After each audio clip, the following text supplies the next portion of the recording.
Well, good morning, good afternoon, and good evening to the nearly 300 people from around the world that have registered for this second in a series of webinars sponsored by the U.S. Agency for International Development, the United States Energy Association, and the Edison Electric Institute, examining how the COVID-19 pandemic is affecting utilities around the world.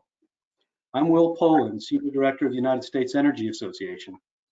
2 weeks ago, in the first of this series, we discussed how utilities are keeping the lights on while their workers practiced social distancing. During that webinar, we were told that as a result of teleworking, utilities were experiencing a fourfold increase in the number of cyber attacks directed at their networks. This morning's webinar then appropriately focuses on the utility cybersecurity considerations arising from the pandemic. Our panel of industry practitioners will discuss what utilities are seeing in terms of new cyber threats emerging during the pandemic, how utilities are communicating with their employees to raise awareness of the new threat environment, measures utilities are taking to defend against the ramped up attacks, and how they are mustering a resilient response capability while maintaining appropriate social distancing work policies. Those of you who know USEA know well that USEA has had a remarkable 30-year partnership with USAID and our friends and colleagues at Eastern European Utilities. This partnership, known today as the Energy Technology and Governance Program, works in partnership with policymakers, electric and gas companies, regulators, and energy sector stakeholders to improve energy security in Eastern Europe and Eurasia. Recognizing that cybersecurity is energy security, USAID partnered with USEA and the Edison Electric Institute to establish the Utility Cybersecurity Initiative, or UCSI. Drawing on industry volunteers and cybersecurity specialists in Eastern European utilities, UCSI is working to strengthen the cybersecurity capabilities in those utilities who, like utilities in the United States, face attack from increasingly hostile state and non-state actors. I'm pleased to be joined today by Bierman, the Assistant Administrator for USAID's Bureau for Europe and Eurasia.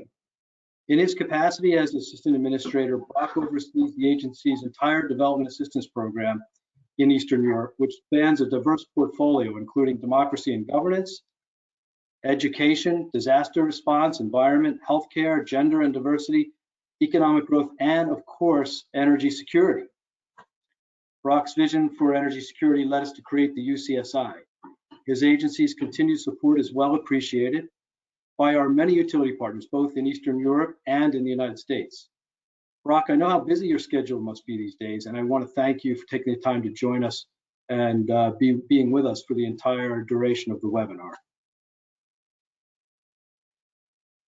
Absolutely. Thanks, Will, and thanks for the invitation to be here today. I really appreciate the opportunity to speak directly to those on the front lines who are helping keep the lights on, both here in the United States and around the world. USAID has been working with utilities and regulators across Europe for more than 30 years. And together, we have planned and built resilient power systems, and we have established free market mechanisms and attracted billions of dollars of energy infrastructure investment. USAID support through USEA has never been more important and has so far spurred over $10 billion in energy sector investment. In addition, USAID's collaboration with regional energy stakeholders goes beyond investment and support through USEA. Since 2015, our programs in Europe and Eurasia have supplied over 250,000 hours of US expertise, that's incredible, and trained nearly 4,000 stakeholders, and supported the drafting of over 200 energy sector laws and regulations. It's changing the way we live.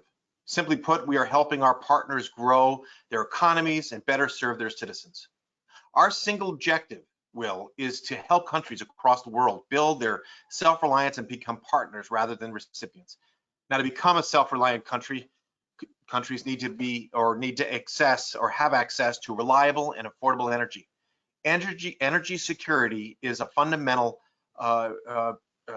energy is fundamental, if you will, to the goal of self-reliance. And remember that water and sanitation, food supply chains, hospitals, financial institutions, they all rely on energy.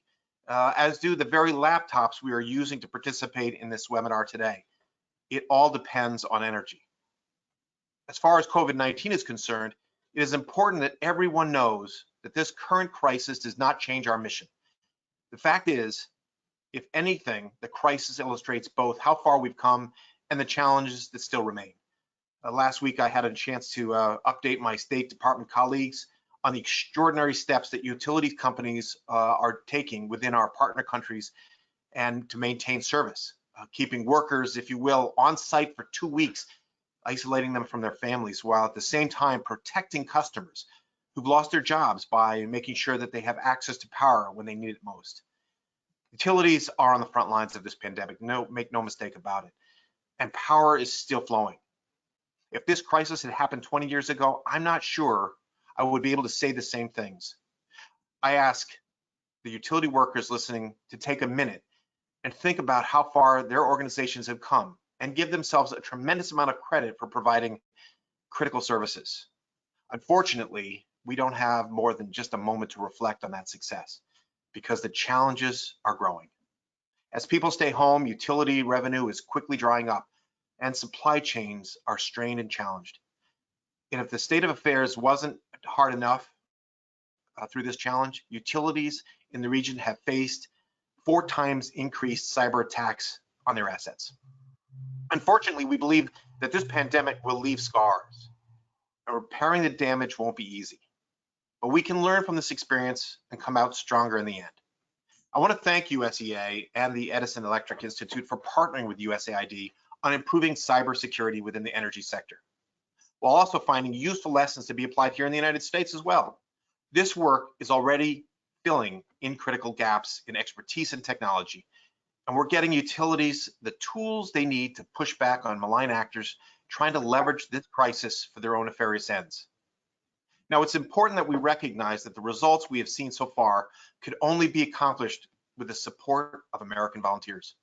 The expertise of today's participants on both sides of the Atlantic is tremendous. It's incredible to see the private sector stepping up to help our partners in the region safeguard critical infrastructure at a time when access to power can save lives. I want to thank everyone on this webinar for what they are doing every single day. The world is depending on what you do to keep power flowing to hospitals, essential businesses, and homes. My hope is that today will serve as a useful examination and will result in specific steps we can take to protect the grid moving forward. And as we discuss strategies for responding to today's crisis, we should not lose sight of what we have achieved together. I still remember seeing those power lines hanging over the clotheslines and dangling low enough for children to grab back in 2002 when I made my first trip to the region. It was stark and totally different than it is today. We have come a long way since that time, but be assured we remain your partners through this crisis. And when the pandemic subsides, we will be there to help our partners continue their pursuit of greater energy security and greater independence. Thanks again for the opportunity to be here today, Will. I look forward to questions and answers and a robust discussion. Brock, thank you for your really insightful observations. The one that you made about had this been 20 years ago, I share that wholeheartedly, having been in the region 20 years ago. It's remarkable how the combination of American expertise and Eastern European expertise has brought the sector as far as it has. It's been a great partnership. Thank you for your leadership, for the agency's leadership. Well, I'll just ad lib here a little bit and just tell you that when I made my first trip to Kosovo in 2002, you know, when I got off the airplane and looked around and saw the lack of infrastructure, it was stark. And driving down the main street, seeing all of those little energy The generators. Excuse me, the generators outside of every business, right? Just reminded me how important it is to keep our economy going, that energy flows smoothly and we have access to it. Well, we as the U.S. energy industry really appreciate the agency's foresight and stick-to-itiveness over the years, and we have indeed, together with our Eastern European colleagues, made tremendous progress. But as you alluded to, these are really challenging times, and your agency working under a social distancing protocol for such a long period of time. First, I haven't seen you in a while. How are you doing? And Yeah, as doing all right. good. I hope you and your family are doing well. And second, as an agency that's got offices and personnel in over 100 countries around the world, how has USAID adapted to meet the challenges presented by COVID-19? Well, listen, first of all, let me just tell you that it's been a real privilege to work around so many professionals over the last 3 years in this position. I am impressed day in and day out of how dedicated and passionate the people are at USAID to helping people. And they've adjusted to this pandemic in a way that's just remarkable. We've been able to utilize the platforms to keep going, to work from our homes, to remotely work, and not just here in the United States, but throughout the entire region and throughout the entire world. And it's just been incredible to just watch them respond. And when I say respond, I'm talking about 24/7. They're answering emails late at night, telephone calls early in the AM, and they are just responding to this crisis in a way that is saving lives. And I couldn't be more privileged to work around such a great group of dedicated professionals. And I just want you to know that the Bureau is intensely focused on responding rapidly and effectively throughout this entire pandemic. It is a fundamental change in the way that we've been working with our partners and friends and allies. And so we have to make those changes necessary. And since this is a new global disease that knows no borders, we're also defending our own country, our own families, and we won't stop until we've won this battle and we've beaten back the coronavirus, both here in the United States and abroad. Well, I can tell you, as a longtime implementing partner of the agency, it's been a real privilege to watch how quickly the agency has reoriented itself and given the guidance to folks like us who are contractors in making a pivot toward the challenges presented by the pandemic. And your leadership and those in the Office of Energy and Infrastructure underneath you have been tremendous. We really appreciate it. Hey, let me ask you another question. If I can. As we begin today's discussion on cybersecurity implications of COVID-19, I think we're reminded of how interdependent critical infrastructure is today. As the world's leading development assistance agency, you've developed a reputation for introducing innovative concepts in your development approach, including looking at resilience. How has COVID-19 caused the agency to change how it works with its partners in the developing world? Absolutely. Listen, COVID-19 has shown the strength of our approach, which is to be adaptive while striving to make our counterparts more self-reliant. We have always planned ahead, trying to understand what might fail and how to address the vulnerabilities. That's part of what energy security is all about, and ensuring that the supply and operations can be maintained even in times of uncertainty like we are facing through this pandemic. Well, let me just say that the ENE Bureau has been on the front of critical infrastructure resilience. In fact, we started an emergency planning program with regional utilities many years ago, and I'm proud to say that with the expertise provided by USEA, we have led utilities to create emergency response plans that they are using today. We also created and started work on cybersecurity back in 2016, long before it was considered by many a priority. We immediately implemented region-wide assistance programs shortly after several high-profile attacks on the power sector. Both here in the United States, experts, including all of the panelists here today, shared best practices and illustrated the interdependency, if you will, of critical infrastructure. Now, even before the travel restrictions were put in place, our Energy Infrastructure Division already started to contact our partners to identify immediate needs in the region. And when possible, we're offering support through remote platforms such as the one we're using today. Will, let me just stop there and say that I would love to hear from the other panelists during this discussion and the audience on areas that we can work together on and be engaged through. Yeah, I appreciate your bringing up the point about the importance of resilience. I think that's a topic we'll refer to a great deal more throughout today's webinar. Your example of the emergency planning work that we've done under one of our other working groups was brought to us by one of EEI's members and one of USEA's members, the American Electric Power Company, who shared their emergency response plans and have had them adopted by several of our Eastern European colleagues. So one last question before we turn to our panelists. In our webinar last week, we heard a great deal about the importance of utilities communicating with their customers and their employees. In many sectors in which the agency works, particularly in Eastern Europe, the energy sector is subject to a flood of disinformation. Can you tell us how USAID is addressing this in the field? Absolutely. First, look, Will, the unfortunate fact is that truth takes longer to take hold than lies. In fact, an MIT study recently found that it takes about 6 times as long as a falsehood to reach 1,500 people, which is really, it sets us back in our efforts to push back on disinformation. Because the energy sector is so complex, there are many issues that malign actors misrepresent. The sad fact is that actors have tried hard and continually, if you will, to try and stop our reforms and our gains that we've made over the course of many decades. And such as the need, if you will, to diversify gas supplies and develop a culture of energy independence. It's important that the countries that we're helping understand that we're here to help them be more independent, not reliant or subservient. At USAID, we're addressing the challenge of both disinformation and energy security head on.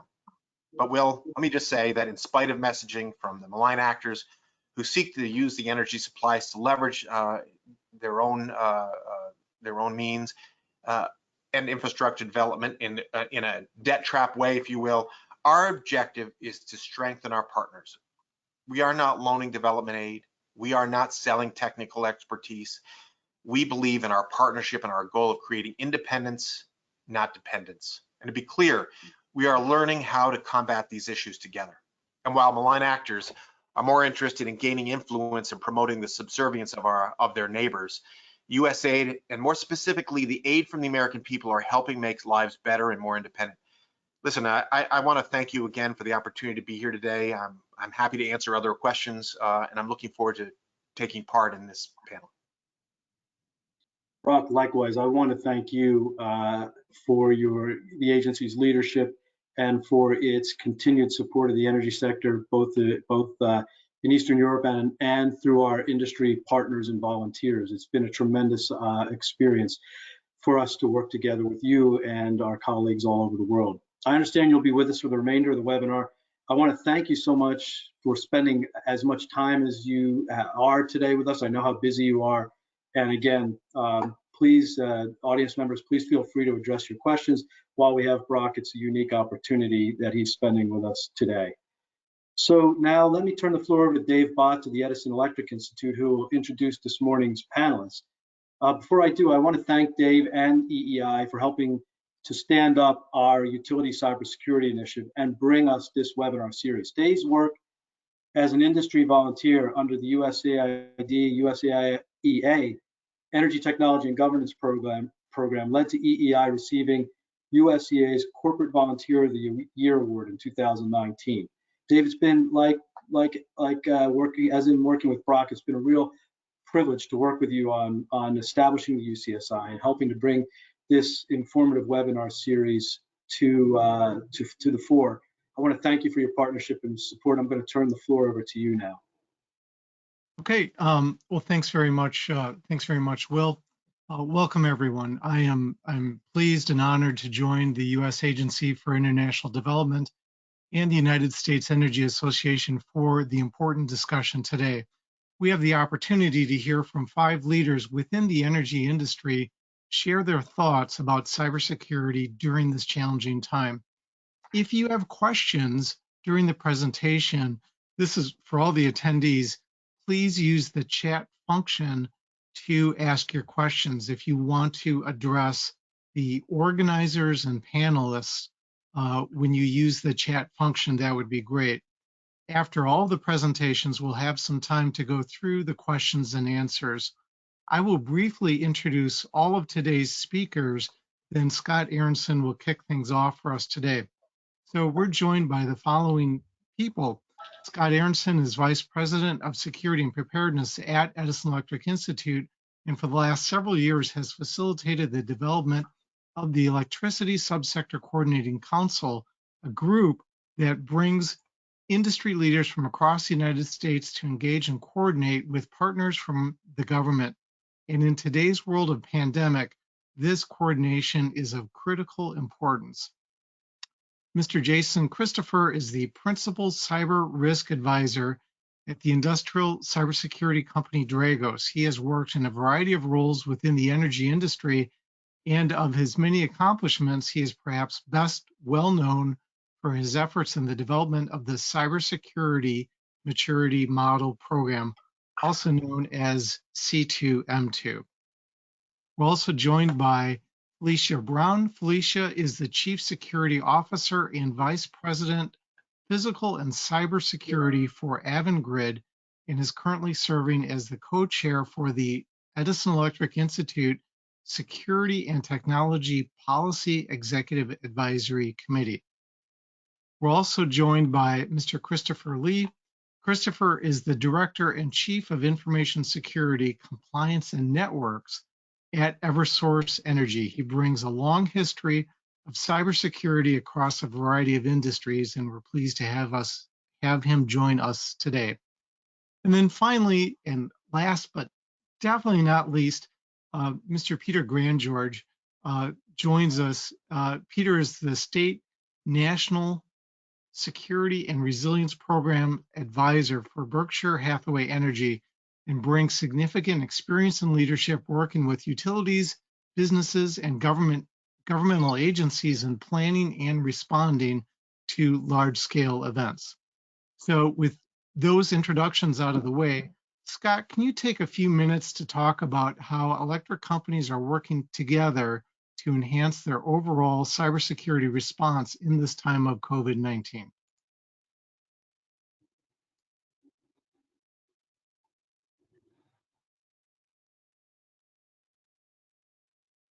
There we go. Okay. A little bit of technical difficulties. Hey, good morning, good afternoon, and good evening to everybody as well.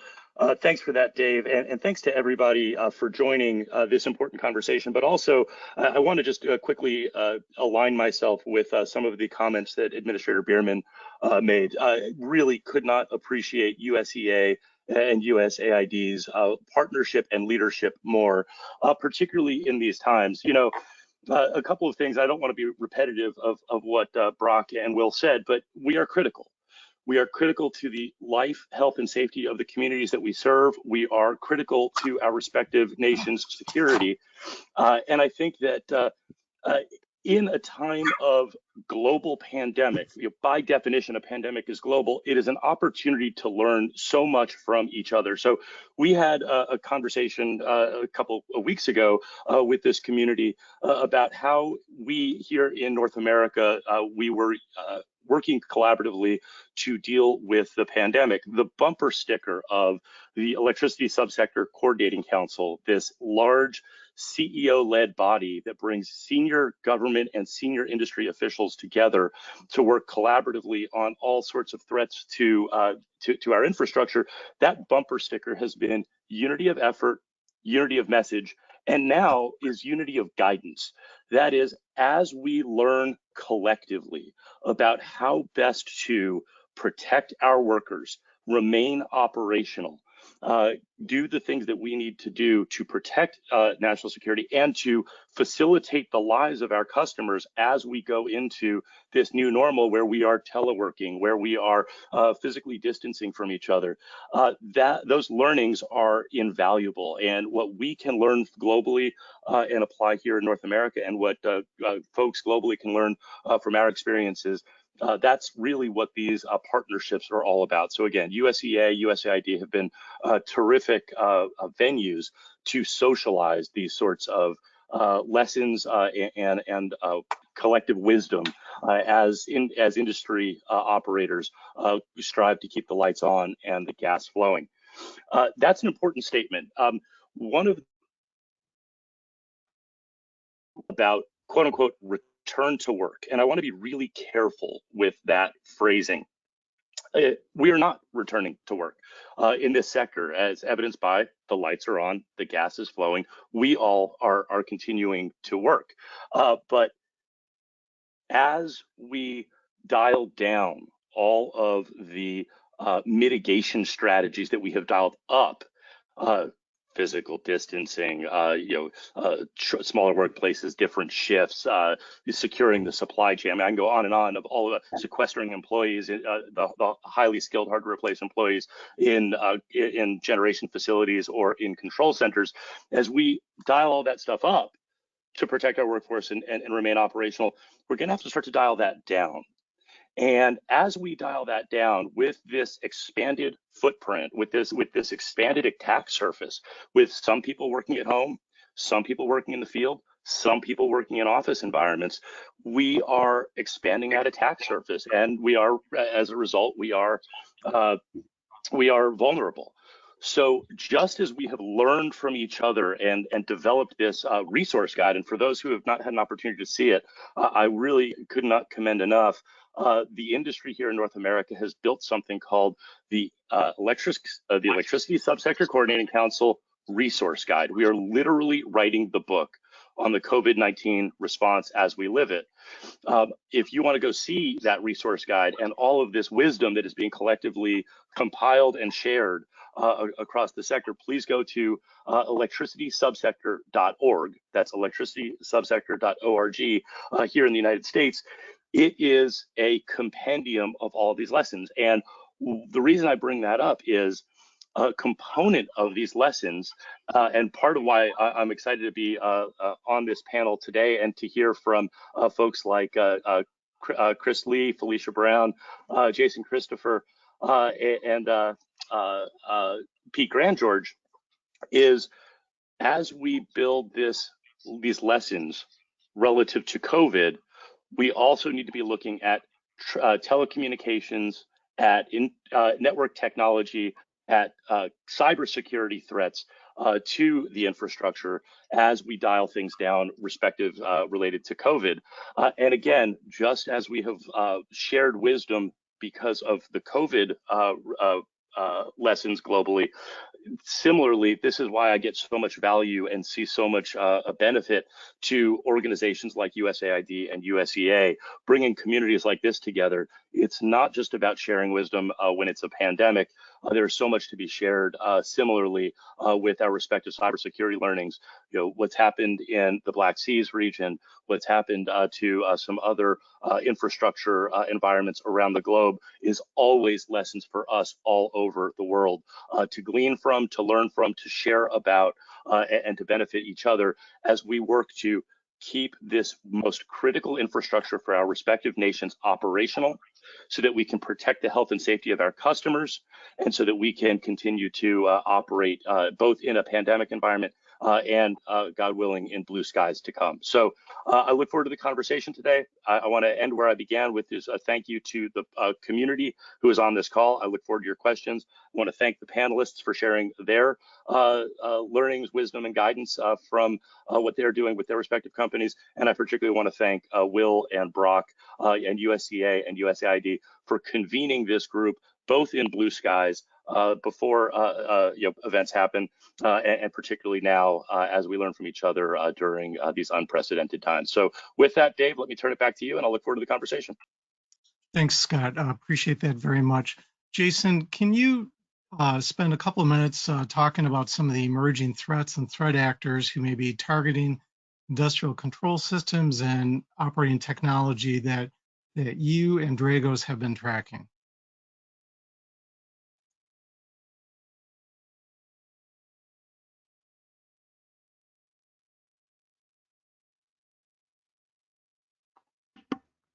Sure thing, Dave. So great thing about sort of online technology, right? Thank you yet again. I also share the sentiments from Scott. Thank you to USAID, USEA, and Edison Electric Institute. I will keep my comments brief. I love panels a lot because I get to hear other people's opinions too. And I love getting the Q&A. So I'd really like to be able to get to those moments. As Dave has already mentioned, my name is Jason Christopher. I am the Principal Cyber Risk Advisor for Dragos, where I link sort of our professional services shop to threat intelligence and our OT detection platform in terms of overall cyber risk. When we think about cyber risk, it's something that may be foreign to a lot of folks, but when we treat risk as utilities, we need to make sure that we're doing it in the same way that we talk about reliability risk and resilience and some of the topics that we've already talked about today.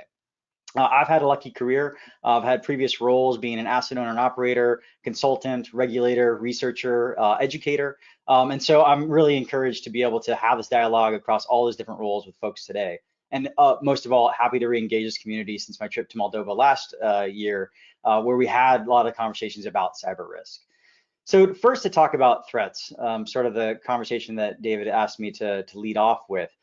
In January, which feels like a lifetime ago, in January, we'd actually released a North American threat perspective. And while it is focused on North America, a lot of the conversation points that take place in that document, which is accessible on our website, contains some of the most up-to-date information that we have publicly available about the activity groups that we track here at Dragos. It's important to note that when we talk about activity groups, one, at Dragos, we are not linking those to attribution of certain nation states. Instead, we're talking about sort of the themes and capabilities and trends that we see within these different types of attacks and different pieces going forward. So when you pick up that document, which I recommend everybody do, again, just go into our website. We've got it as the North American Threat Perspective. You'll see that we've got information about specific threats to generation, distribution, transmission, and there is a conversation about North America regionally. However, some of the things that's interesting there is a lot of the new trends in North America came from what we were already seeing in Europe. So we do have a lot of good overlap conversations about what sort of capabilities we need to start tracking as defenders. We also listed in there about 6 or so concerning or possible attack scenarios that utilities should be aware of and work through, and also as well as having a conversation about recommendations for defense. We are currently at Dragos tracking 11 activity groups, majority of which are actually targeting utilities. You can just go to dragos.com/adversaries. Again, dragos.com/adversaries. That will show you all 11 activity groups that we are tracking. Again, the important thing there is that we're talking about sort of these specific attacks with capabilities and intent. So when we talk about that, I really want to sort of break down what we mean by the anatomy of an attack, because we hear a lot about sort of what type of attacks people are facing within industry. If you, for example, are somebody who's going to say that you've got thousands of attacks a day, then I would probably say that your definition of attack and my definition of attack would not be the same thing. When we think about reliable operation, an attack to reliable operation means it's going to go through what we consider different stages of an attack. And if we're having a cyber attack, I consider it to be something that actually impacts reliability. Not something that would impact, for example, the loss of personal identifiable information, PII. While that's important, and while I would be concerned by that because it means that the utilities defenses elsewhere are not strong, that to me is not the same type of incident response that I would expect from a utilities attack that may end up in a degraded reliable state. So when we think about that, we break it down into what we call 2 stages. Stage 1 of what we call the cyber kill chain would be the traditional IT attack, where we talk about sort of doing additional reconnaissance from an adversary perspective, figure out targeting, and then, you know, as all good stories start with a phishing attempt or anything else that would allow us to get a foothold in that utility environment. Within that conversation there, the idea is to gain more information about the industrial control system, the thing that's actually providing reliable power and energy. When we talk about stage 2, that's where we start talking about activity groups or adversaries that would have capabilities in stage 2 to do something to the industrial control system itself. That requires more information about the protocols that are being used, which are very different than IT protocols, the systems themselves, the devices, and maybe even the engineering to be able to get what would be considered a reliability-based attack. So when we talk about those, and I want to make sure that we're focusing on that, because when we talk about the things that we're worried about in sort of the new way that we're doing business, we're making sure that we're protecting the crown jewels. We're keeping that sort of IT versus OT. That OT part is the critical part of our operation and things that we're trying to maintain to the best of our ability for reliability and resilience purposes. So Within that conversation, it's important to note that that sort of stage 1 and stage 2 conversation allows us to better build out our defenses, understand how adversaries work, and then get to a rally cry, which I actually quoted last week during our DISC conference, where prevention is ideal, detection is a must, but detection without response will have little value. So as we go through sort of the things that utilities are growing through in this new global crisis, think about the new behaviors that we're going through. Are we able to have the appropriate training for everybody that is sequestering, for example, in control centers and control rooms? Are we talking about training for the remote workforce that we've now grown exponentially? In those cases, it may not be always a technology thing that we're worried about for cybersecurity, but what are we doing for training and awareness and building out our overall understanding of cybersecurity and cyber risk for our utilities? So ask yourself as you go through sort of those growing pains as utilities and asset owners, what are those new behaviors that we're doing? Are we able to train for those things? And then try to figure out, again, are we building at the right access requirements? So for example, if we're going through and getting new remote access capabilities because there are new things that we need to be able to do remotely, do we make sure that we're locking those things down appropriately, building those things out in a planful way? And so then lastly, I'll sort of close on the conversation about attackers being opportunistic. And this is an opportunity. Now, pandemics do impact adversaries too, right? So they're also dealing with this in their own way. However, the opportunities there are quite present. So when you think through that, just remember that when we see a cybersecurity attack that may take place at a utility, it's not going to be the classic 1990 film movie, The Hackers. You're not going to have a virus singing row, row, row your boat while it's doing something malicious. It may look like a maintenance event. It may look like something that is closing down remote access. And are your operators trained for that, even in this conversation of sort of the new global crisis that we're all facing? Do we have the capabilities to be able to grow those things out? And do they know, at the very least, who to call if something were to happen? This is also a good opportunity, I would say, and I'd like to be able to use that to segue into our asset owners and operators that are actually doing the daily defense and keeping the lights on, which is awesome. There's an opportunity here too. As we go through and sort of manage our resources, how can we do something that is more preventative? How can we build our programs, take this time to resource and allocate appropriately? Maybe do some trainings or do some additional root cause analysis of what a bad event would look like, exercise things perhaps, or review things like our remote access requirements. All of those would be great capabilities that we can build on and improve upon during this crisis. And then lastly, just webinars like this I think are great. Again, to go back to, can't wait to hear the other panelists. Last week, we did a joint conference with SANS and Dragos that had over 8,000 people just focusing on ICS security. And that's something that I've never seen before in my career. And I'm looking forward to sort of additional opportunities like this to grow the community, to get lessons learned, and to make sure that whatever the new normal looks like through this crisis, we're there to meet it. With that, Dave, I will turn back to you after my opening comments. I'm looking forward to Q&A. Very good, Jason. Thanks very much for sharing with us. And what I'd like to do is ask Felicia Brown of Avangrid. Felicia, can you please share with us some of the practices that Avangrid has instituted regarding implementing unified incident management, crisis management structure, and talk briefly about how your company is staying in touch and engaged during a pandemic? Felicia. Thanks, David. Hello, everyone, and I hope everyone is well and staying safe. I'm truly honored today to have been asked to share our security framework from the viewpoint of our incident response and preparedness. At Avangrid, we have a corporate security governance system that's comprised of many policies, rules, processes, and plans. We maintain an executive corporate security committee, a crisis management team, a company-wide unified incident response plan, which is modeled after the National Incident Management System, NIMS, which was established by FEMA, the Federal Emergency Management Agency. We also, in the corporate security group, oversee our company-wide business continuity plans. And while we've exercised our coordination of our many plans both internally and externally through the North American Electric Reliability Corporation, NERC, biannual grid security exercise, GridX. This COVID pandemic is truly the first encompassing communication collaboration in a real life situation. For me, I'm a career energy employee. I've always maintained that as the energy sector is exceptional when it comes to having plans and being prepared. We are at our best when things are at their worst. I'm so proud of our people and our organization, especially in these times. The Avangrid Corporate Security Group oversees business continuity.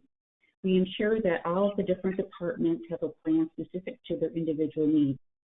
Every year, they're provided with a template that helps them through their business impact analysis.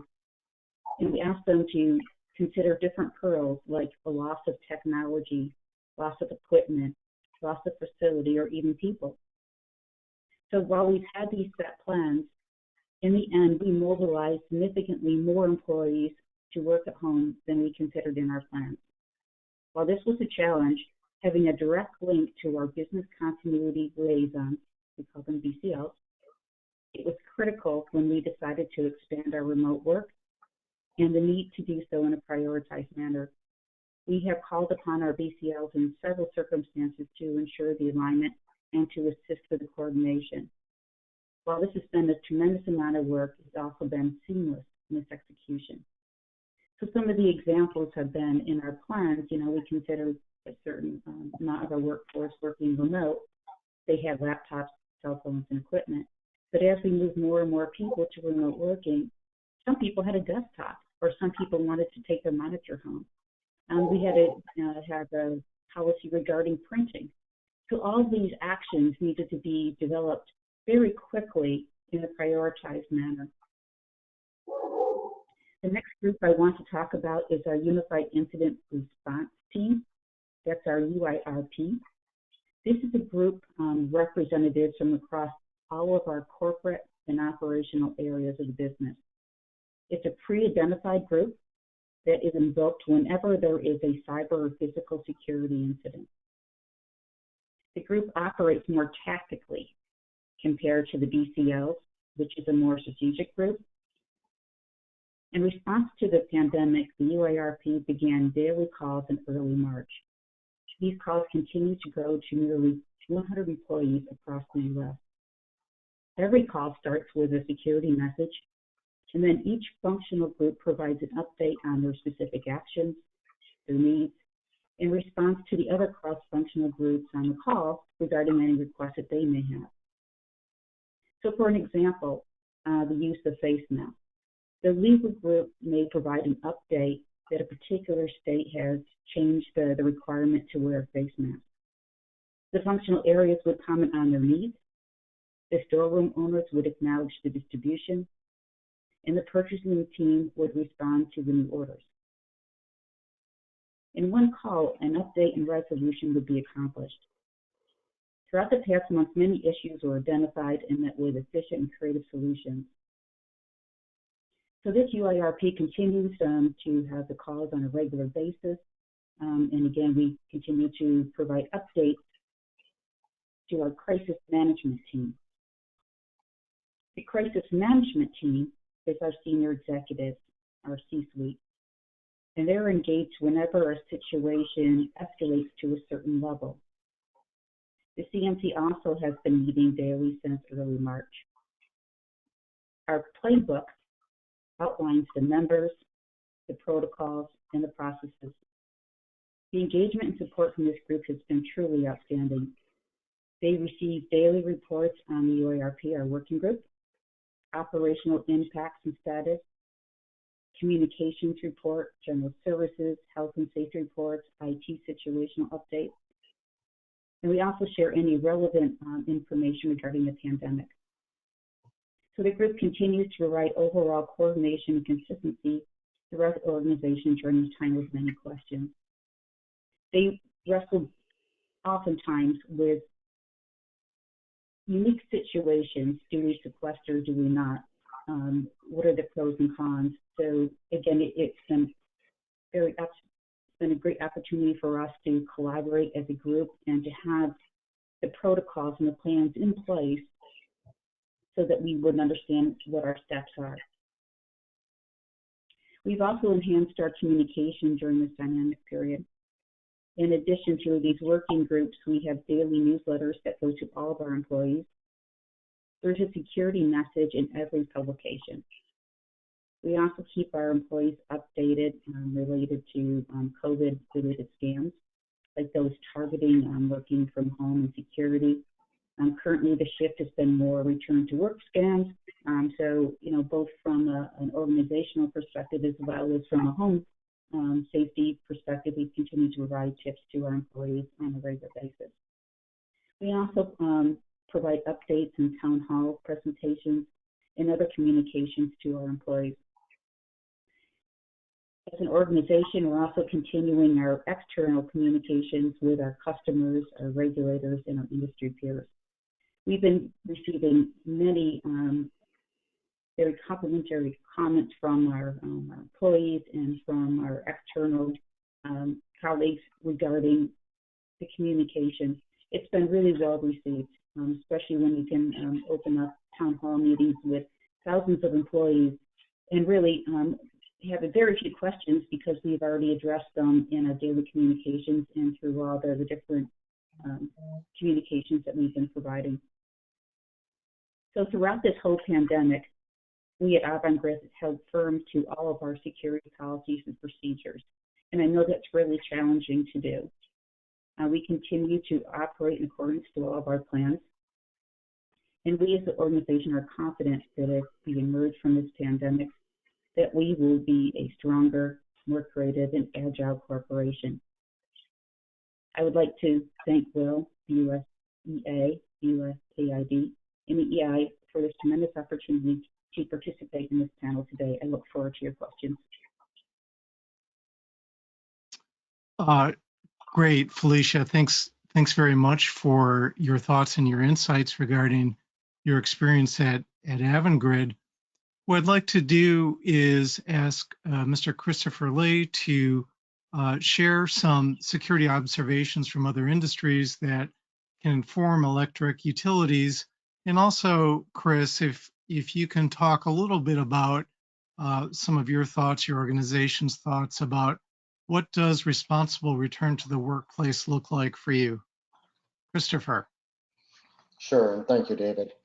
Hello, and thank you to USAID, USEA, and EEI for organizing this event and for everyone attending. For those who aren't familiar, Eversource provides electricity to about 3.5 million customers across the states of Connecticut, Massachusetts, and New Hampshire. We also provide natural gas to about 500,000 customers in those same states. My organization is responsible for everything cyber related. So as I say, no guards, no guns, but all technology. As I go around and talk to my peers across different industries, and as I step back and look at how every organizations are responding to this event, my mind wanders back about 10 years ago when the discussions of a mobile workforce and the use of cloud technologies were just getting started. I remember attending conferences and discussing how a secure new work environment might look like. Now, 10 years later, many organizations have not adjusted to their technology and their security programs to take advantage of the cloud and mobile technology. As organizations implemented their remote working conditions in response to COVID, they had to catch up. They had to learn to operate differently. And many found themselves not ready for the challenge.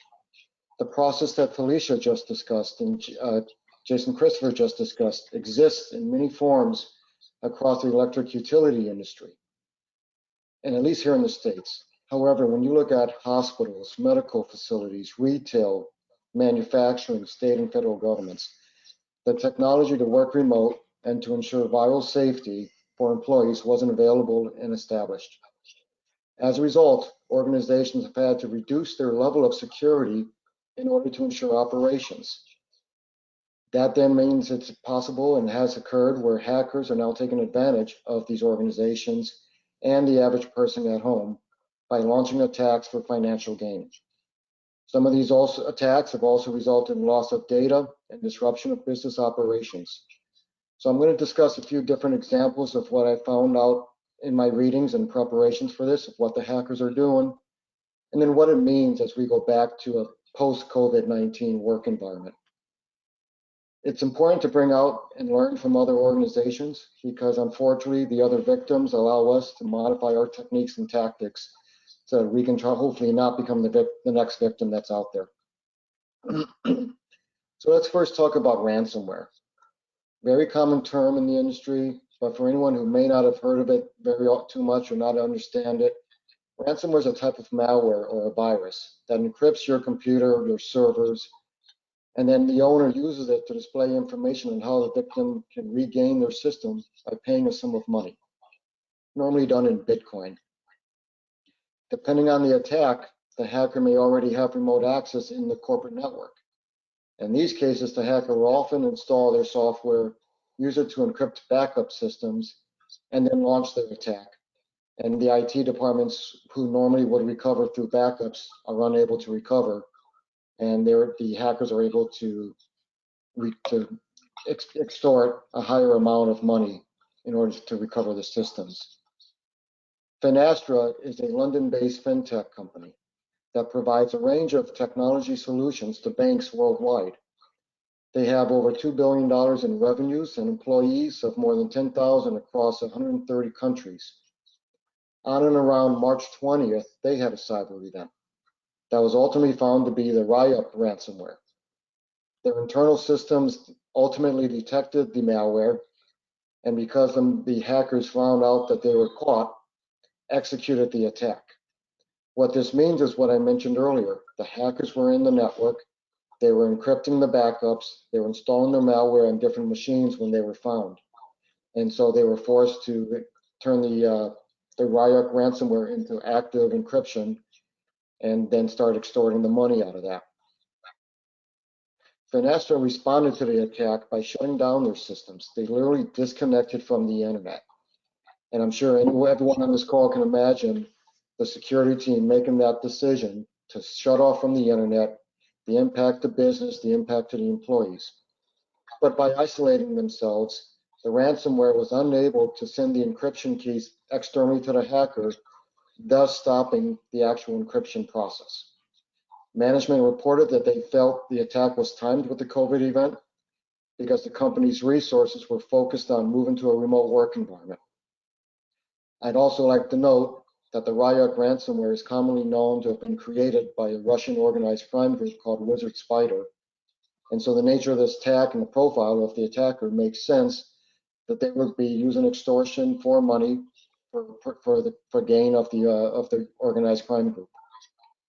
A second ransomware attack is now focusing on mobile devices. As it's been found by a victim and multiple victims installing an app from the Android store that was intended to show a map of COVID-19 infections. Once installed, the COVID lock malware encrypts the person's contacts, pictures, videos, social media accounts. And unless the user agrees to make the payment in Bitcoin, that mobile device was going to be useless. Very often, hackers also threaten to release that private information publicly. Now, unlike a large business, this attack targeted the individuals. However, hackers would like to target individuals because we're less sophisticated, we're more likely to make payment, assuming they make the amount reasonable and in an easy way for the average person. And it's like death by 1,000 cuts. The hackers would collect that information, $20, $30 from a number of people, and ultimately it would add up. Some of the other concerns is ransomware attacks on hospitals. While I didn't necessarily find actual examples in the media, it's been told and heard in the media about targeting hospitals. I'm sure we can all just imagine if ransomware found its way on ventilators and other medical equipment, what the impact would be in that facility when they're treating all the COVID-19 patients. Let's now shift to data breaches. In the United States, the Small Business Administration of the federal government reported that a data breach related to a U.S. Economic Injury Disaster Loan Program put out specifically for COVID-19, an estimated 8,000 applicants may have had their personally identifiable information which would include in the US their name, their social security number, email address, date of birth, etc. Because this is a very current event, reporting of the data being used is not yet known, but we should expect to see it on the dark web in the near future. Not limited to the US. The German state of North Rhine-Westphalia recently had an event where hackers created a fake website for the government assistance program during the COVID event.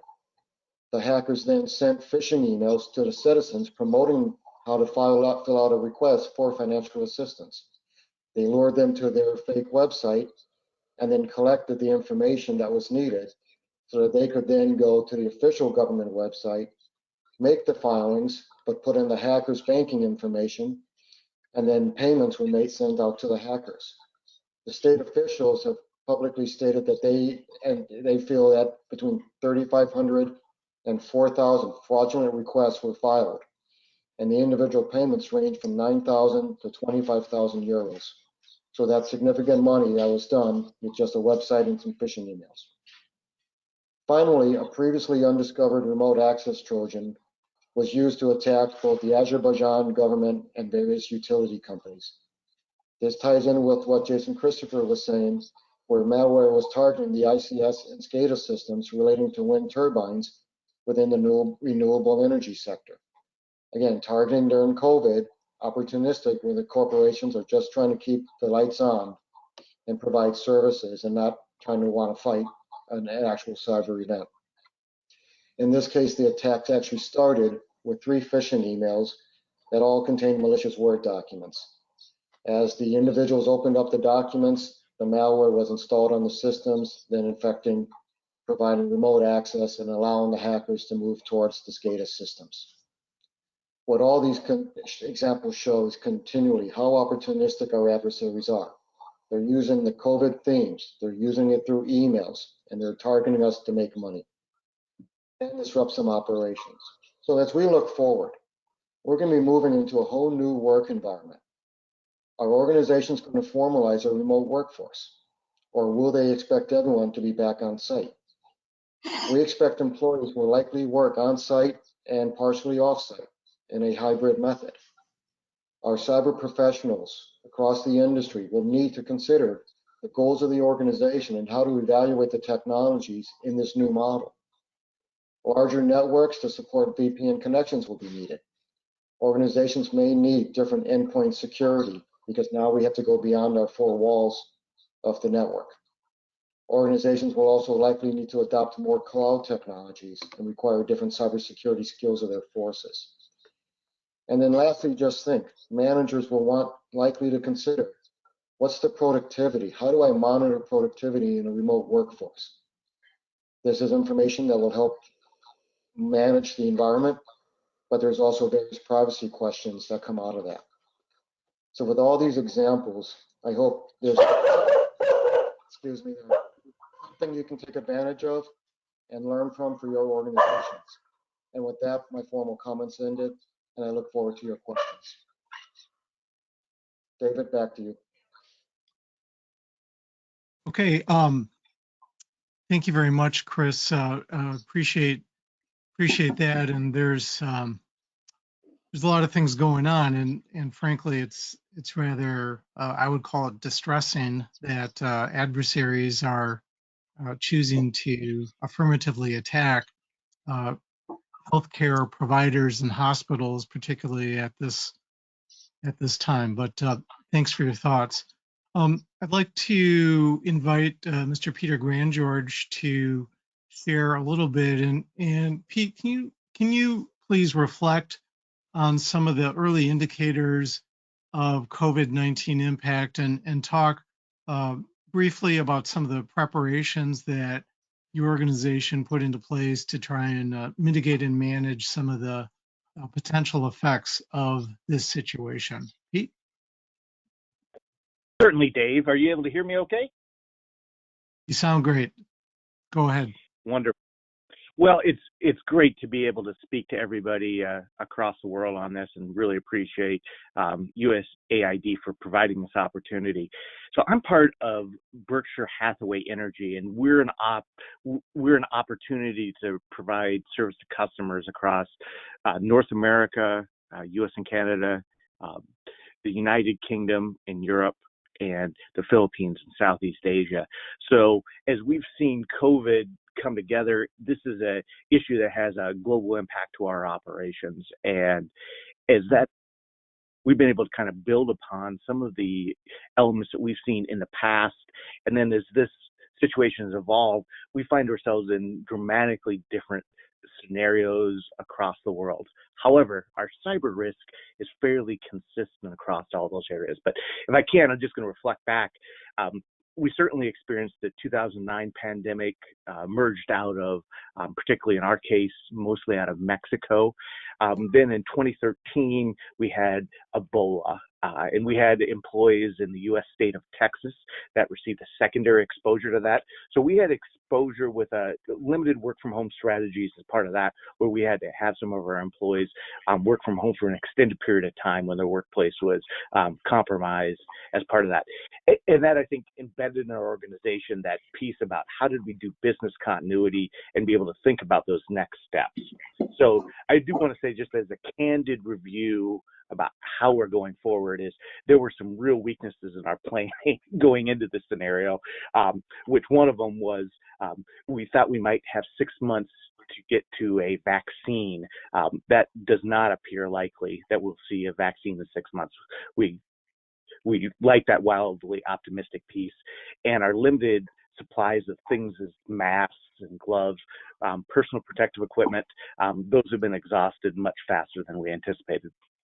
However, we also have found that work from home has worked better than expected, and some of that past planning we've benefited from. So in our case, we were able to see some of what we've seen with this pandemic emerging. We noticed that this pandemic was probably coming in early January. Didn't know it was going to be a pandemic then, but we were having the communications and noticed that, and that allowed us time to start thinking about our plans, reviewing them, and taking some of the actions that allowed us to evolve into those. And I say that because folks on the phone here are in a variety of different impact levels from this global pandemic now. It's never too late to start responding and taking the right kind of proactive actions that may pay off months later. So we didn't have our first employees who went into isolation until, I believe, January 29th. We had 2 employees go into isolation in Canada. So we had about a month to really start thinking through the impact of what this situation could be. And then by February, we had really started looking at cross-business global coordination. We started to retrofit and enhance our VPN systems, provisioning new capability as we looked at that, and also taking a look, did we have the right security posture to allow us to look at a particularly long duration event with some pretty significant cybersecurity implications. Those were good things. We also reviewed our stockpile of spare to remove from service assets, lease returns, things like that. And this is a piece where good cybersecurity paid off. To have a good asset inventory and knowing exactly what is on your network, where it is, and being able to locate it in a short notice is extremely valuable. So if you don't have a good asset inventory, it's something that serves both a business continuity and a cybersecurity value. We certainly wish we would have had more monitors, more docking stations, and had more time, but those things were pieces that we were able to use in the ramp up as part of this and allowed us to think through some of the implications. For instance, one of our teams did something that was, I think, very clever. They started to look down our critical personnel and just ran against logs in our security operations center to say, well, have those folks use their VPN either in a travel or from a home status, and checked if those folks had done so. They started that in January. So we had a good idea about were these folks using their VPN on a regular basis. It was that proactivity down at our security operations center level. People were taking the right type actions at the right time to do that.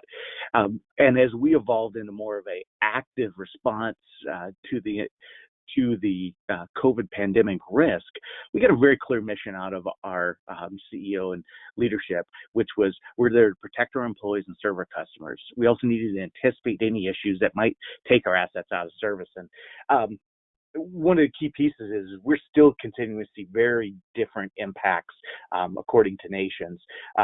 Right now, we're seeing really limited absenteeism amongst our workforce in most places in the U.S., but we've had nearly 6% absenteeism in the United Kingdom, mostly driven by employees on isolation orders.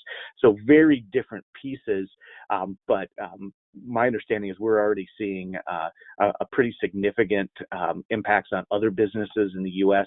inside our footprint. We're actually seeing even a 0.5% death rate in the livestock processing industry inside our footprint for our Midwestern operations. So very different impacts across those, and dramatically high unemployment rates, potentially in the double digits in the Las Vegas, Nevada area. So very, very different responses there, very different responses from government. They change from nation to nation. Some nations in the U.S. effectively we're required to wear masks in some places. Other places they're required.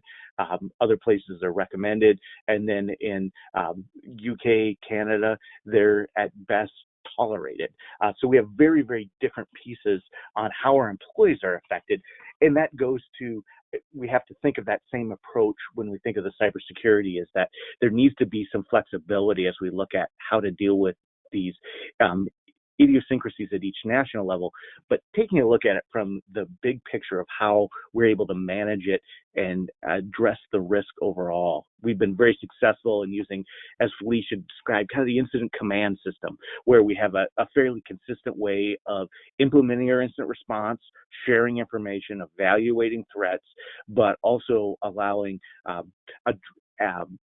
addressing specific concerns about network segments or targeted risks to a specific area or nation and those pieces.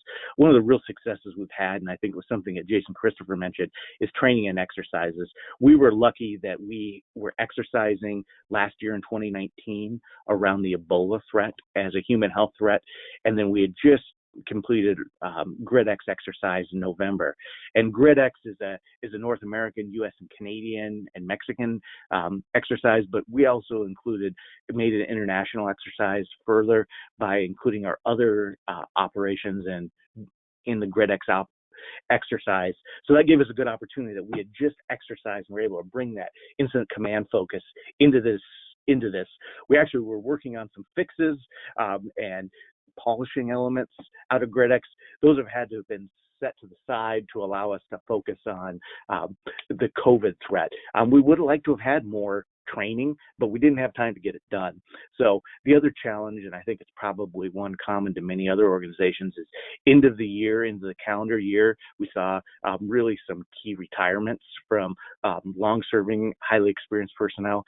And that's been a challenge that we had to start the year with some unfilled positions, but we're continuing to go through that.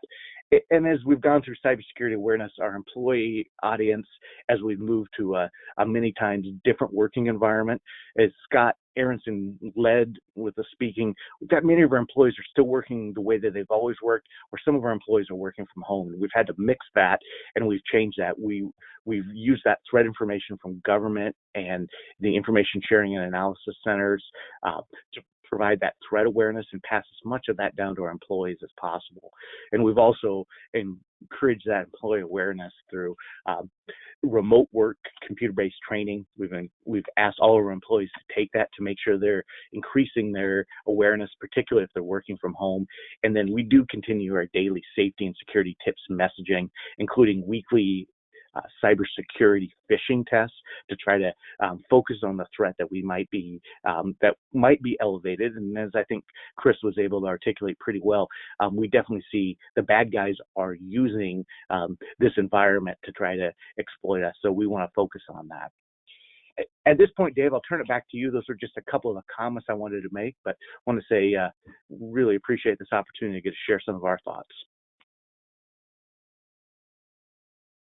Pete, thanks very much for sharing those thoughts. And fundamentally, as you're speaking, it seems to me that one of the challenges that this pandemic has done is really created the need for electric utilities really all across the world to be more imaginative in terms of thinking of the art of the possible, both as to what are some of the potential problems as well as what represents a reasonable solution to those problems. I'd like to invite everybody, the folks who are joining the call, to submit your questions. There actually is there's a Q&A area. So you can, for the folks on the call, I welcome you to submit your written questions, and then we will go through those questions as we have time. What I'd like to do is start with a question for Administrator Brock. Can you help us understand what are some of the things that USAID can do to help utilities in Eastern Europe deploy new technologies, including cybersecurity software to those Eastern European entities? Thank you. Listen, that's a great question, but I want to emphasize that we've seen. So it's something that has been a high priority for us. We recognized the threat early on. We've taken actions to put mechanisms in place, not just in terms of software technology, and we're also actively monitoring the situation in the region. We're continually pushing our cybersecurity initiative. We're giving utilities the tools they need to harden critical infrastructure. And just to give you an example of a real tool, if you will, we've also created the C2M2, which I'm sure that some of you have heard of, which stands for Cybersecurity Capability Maturity Model, right? So we're helping utilities through this model to understand their needs, right? It's not just about technology, it's tools that help understand, or utilities understand their cybersecurity needs through their staffing, training, procurement, etc. It's an assessment tool, if you will, and managers are answering several questions through this tool. It's also helps them understand their baseline performances, right, in several areas such as the staffing and tooling, training, as I just mentioned. But I do think it's important that folks understand that USAID is providing more than just technology, right? We're providing tools and resources, best practices. We are helping utilities to better manage their workload, right? So not just sending them a box of hammers. We're not just sending them a small toolbox. We're sending them a broad program of activities, tools, and resources that they can use to push back. And I just want to emphasize, this has been a great opportunity to hear firsthand about the differences and the things that we're doing in this particular area to help not just during this pandemic, but beyond, because it is critical that we push back on all of these things or all of the issues relating to energy independence and cybersecurity that make our everyday lives possible. Very good. Appreciate that, and I appreciate USAID's continued engagement, not just in Eastern Europe, but frankly all around the globe. And it's a great testament to commitment to community, particularly when we think about energy, because without energy, all of our lives are in a pretty tough spot. Listen, I'll just end with one quick thing. I just want you to know that energy security, David, has been a top priority for this administration, for this bureau, for this bureau, not only bureau, but for the entire agency, and it will continue to be one, because obviously, again, it helps us respond to pandemics and issues that we're facing today. So thank you. All right, thanks so much. Next, I would like to turn to Mr. Scott Aaronson to provide some thoughts about it for folks in other places in the United States. On Friday, an executive order was issued regarding cybersecurity matters. And Scott, I'd like you to take a couple of minutes to share your thoughts about the executive order and to what degree and maybe when is sort of another interesting element of the question. To what degree and when do you see this affecting U.S. utility operations?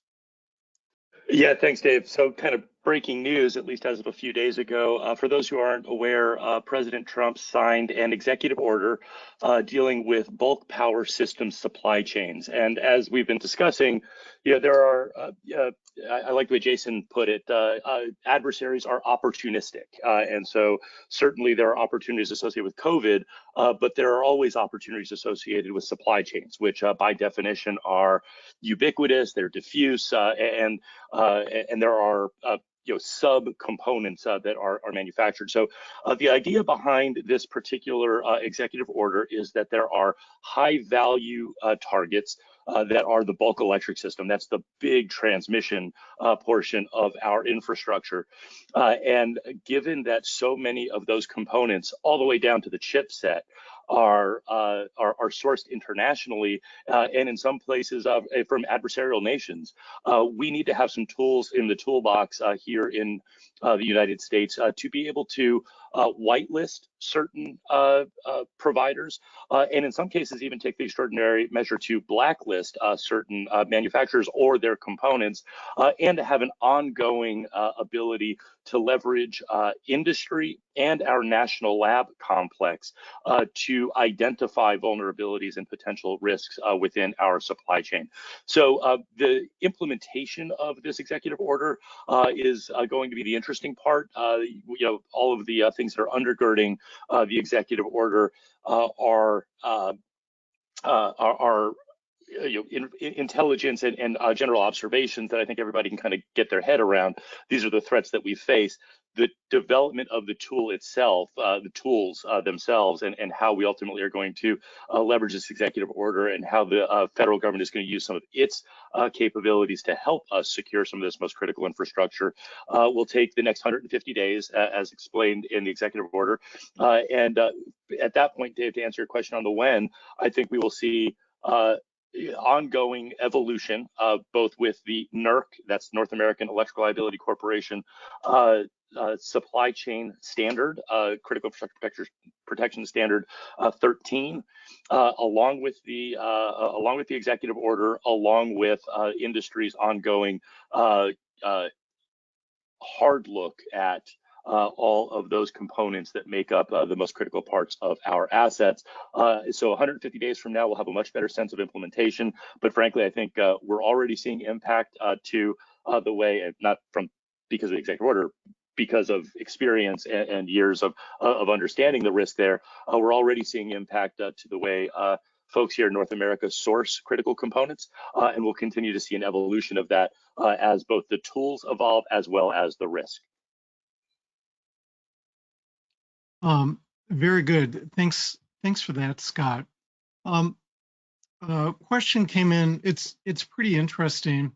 The question is there a GridX equivalent for international utilities? And one of the things that I might mention, today we don't have anybody with us from the North American Electric Reliability Corporation, which serves as the primary entity who sponsors the every 2 years GridX event.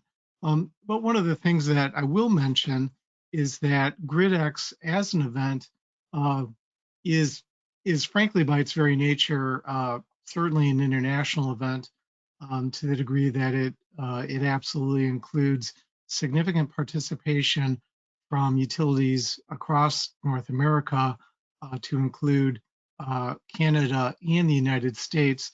In addition, there have been elements of annexes for GridX that includes other nations participating.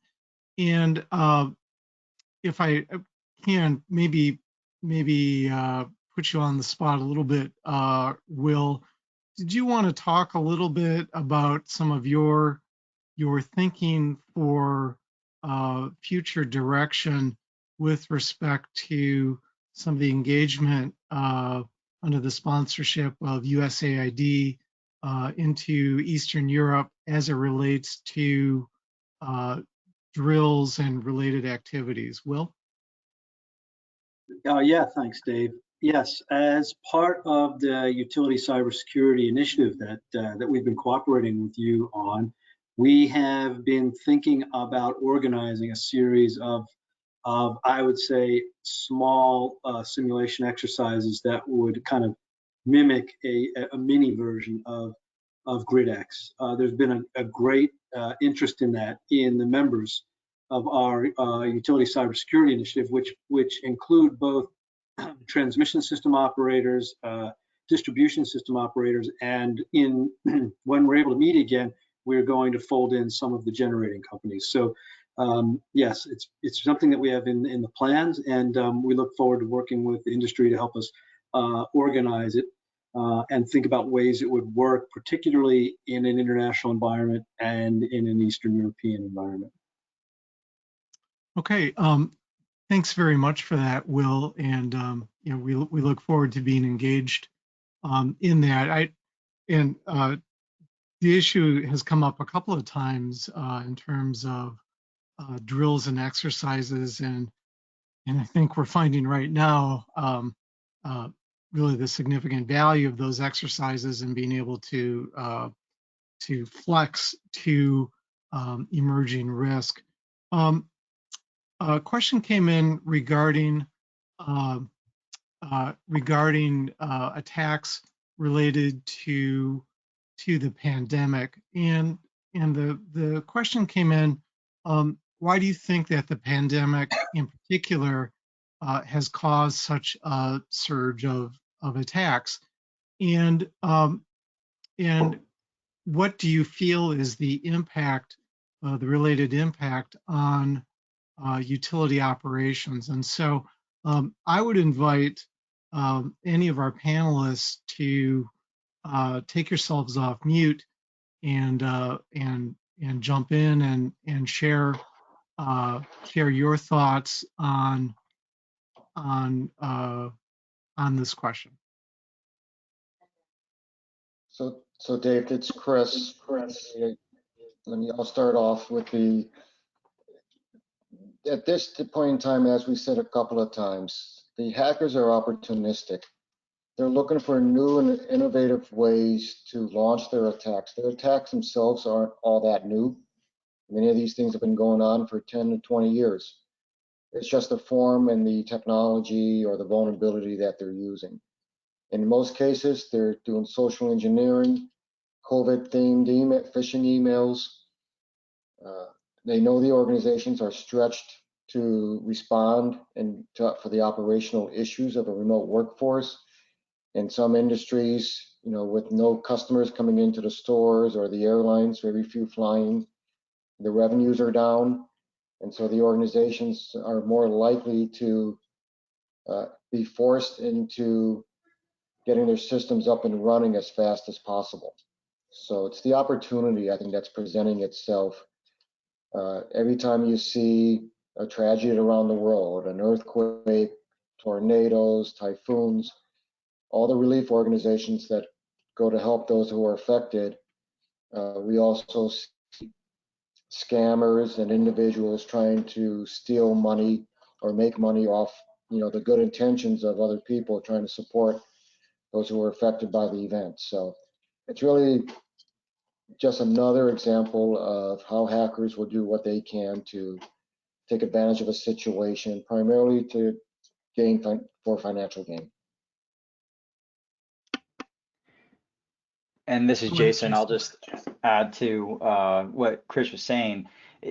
Beyond the attackers being opportunistic, which we know is absolutely true, some of the things that we are debating as a response to this global crisis may not be as planful as if it were not in response to a global crisis. And what I mean by that is when we think of things like remote access in particular, there are a lot of industrial control system vendors now who are providing remote access tools for free, which is fantastic because it allows operators to be able to respond.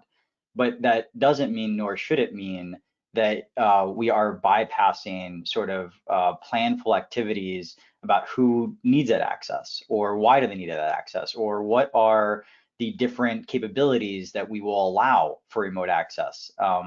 So when we talk about sort of those type of things, new capabilities add new attack vectors. And anytime I'm adding new information to a system, that is something that an attacker can potentially use.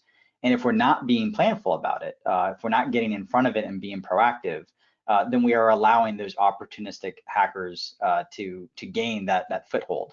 The other concerning part of that is, recall from my comments earlier, there are different stages for a utility attack, where stage 1 is focusing more on data and IT-centric things, whereas stage 2 would be things pertaining to the industrial control system and reliable operation.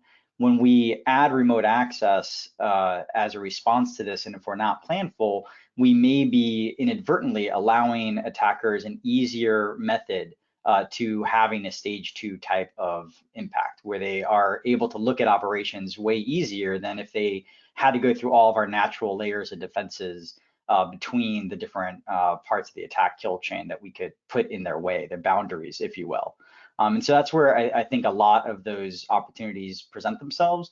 And just remembering that not only are attackers opportunistic, but when we talk about nation state actors, they have memos, they have PowerPoints, they have deliverables. And what we don't want is to see more utilities be a part of those end of year deliverables that they may be pushing for. So while there are, to Chris's point, motivations that may be financial, there are also ones that, again, are opportunistic in nature, solely from a what could we do to impact our communities even worse than they already are. And so that's just sort of the unfortunate reality that we're in. And so I encourage folks to just be proactive when we talk about our response capabilities in this event. Jason, thanks very much. Go ahead, Felicia. Yeah, I was just going to say, I could just, echo the comments from my colleagues. I mean, it's very similar. Not presenting this as a challenge to anyone, but, we really haven't seen a dramatic difference. We're seeing more, maybe because they have kind of a new topic, but it's not really been substantially a lot different. Our controls and procedures that we have in place have been very useful. We are continuing, again, a lot of our training and our pitching exercises with our employees, reminding them, educating them. And we kind of get a sense, too, from our employees that I think that they're feeling a bit more vulnerable now that they're in their homes. So I think that they are actually even being more cautious than sometimes when they're in the workplace and feeling like they're a little bit more secure behind our firewall. So it really, it's been manageable. Okay. Well, thanks. Pete, did you have anything to add? Nope, Dave. Okay. Well, listen, I'm looking at the clock, and so Mr. Will Polen, I wanted to turn to you to see if you had any final comments, or Administrator Bierman, if you had any final comments to share with us today. I think Brock had to take leave, so I want to, on behalf of USAID and USEA, I want to thank you, Dave, and EEI for helping to organize a really informative and insightful panel discussion today. We were joined by almost 250 persons from around the world, a lot of good international participation, a lot of great North American participation. I also want to thank Jason Christopher of Dragos for joining us. Jason, I'm pleased that you were able to join us, and I hope that you'll be able to travel with us again in the future. And lastly, I want to thank all of the participants who stayed with us throughout the hour-and-a-half discussion. Thank you for your excellent comments and questions. Please stay tuned for future webinars that are being organized by the ETAG program in cooperation with USAID and EEI. Thanks everyone for joining us, and stay safe and healthy. Thanks all. Thanks all. Thank you. Thank you.